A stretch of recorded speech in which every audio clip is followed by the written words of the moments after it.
So the other day, I was looking for somewhere to eat, and like many of us, I went on Google Maps. But I got distracted because a restaurant that I love wasn't coming up. Not in the top results, not when I zoom in, not unless I type its exact name. And that's a problem, because over half of all users never scroll past those first few search results. Most people choose from what they see first in what's called the map pack. And if the restaurant isn't there, chances are it's not getting your business. By the way, my favourite restaurant does still exist. I went to find it, it's still there. But for this place, and for so many others, disappearing restaurants isn't just a question of choice, it's also a question of survival.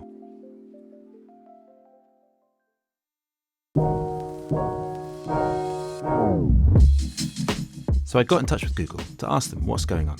And they sent me a link which basically says results are based on a combination of factors, such as relevance, which means how closely the text in your search matches the text about the restaurant, distance, how close it is to you, and prominence.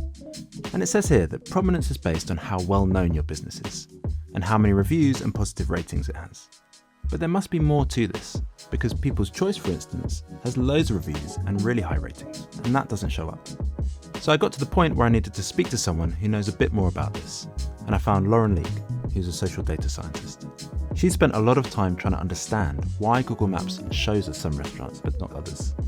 This prominence layer that's applied is based on all the digital information that's out there. So if your business has a very good website, if your business has a lot of ratings, many reviews, it will come higher on this prominence scale. I guess a digital footprint is what you could call it. So the way I understand it, this is where Google Maps has to make a judgment. And it's this judgment that may diverge from what most people think is important about where they want to eat, such as the quality of the food, the level of service, the experience, and all those things that people value about a restaurant. But to Google Maps, what's most important appears to be what kind of digital presence something has. Google says that there's no way to request or pay for a better local ranking, but that's not entirely true. I mean, for starters, you can pay for promoted listings, which appear as square pins on your map.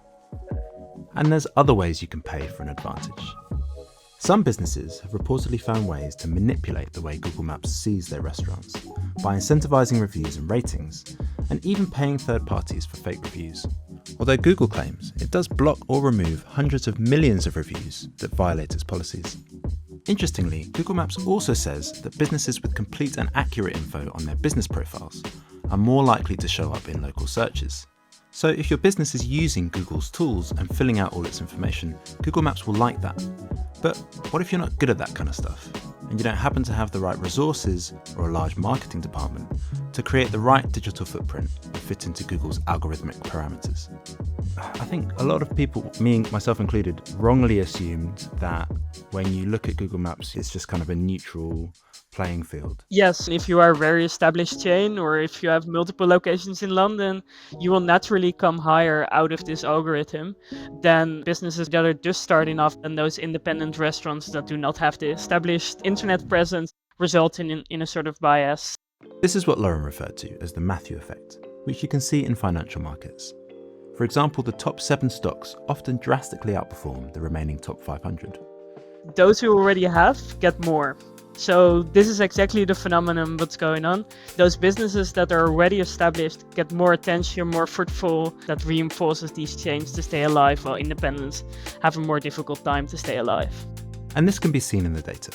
A study in Poland found that a lack of basic profile details, such as price information, can be a strong indicator of a restaurant's potential closure, as well as cuisine categorization and the number of ratings it receives in a 30-day period. All this means that as consumers, what looks like a neutral choice on Google Maps is in reality not neutral at all. Once you start looking through this alternative angle, you see an algorithmic market, one whereby which restaurants survive and which don't is determined by this code. It makes me want to know what we should be seeing on Google Maps if it was looking at the right stuff. Yes, which is exactly why I try to build my own.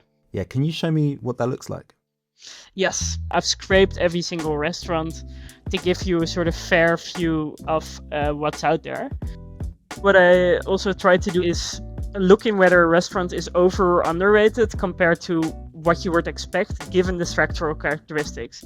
So based on the location, price level, cuisine type, and every single point of information I can get on the restaurant, I train a machine learning model that predicts what the score should have been, which will just toggle this, and then it will directly only show the restaurants that I've identified as underrated gems.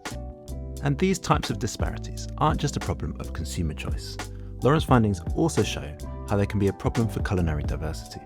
This will bring a lot of standardization to the table, because if you're an independent restaurant doing something maybe slightly more experimental in that area, it will not be highlighted in the algorithm and lose business, while the very standard chain restaurants will get more footfall, more reinforced, more business.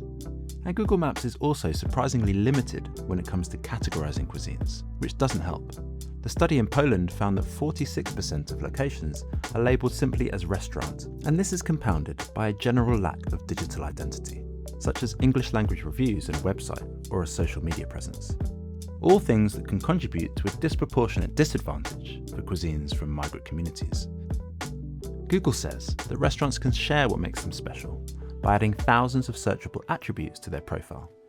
But these are opt-in features and do not fundamentally change the prominence bias, which still appears to favour established, highly reviewed restaurants. So at the moment, Google Maps has a lot of power, whether certain businesses, whether certain independent places, but also chains survive or not survive. Being transparent about what exactly drives these inequalities, I guess, in survival would be key. If you're in London, check out Lauren's alternative map. There's a link in the description.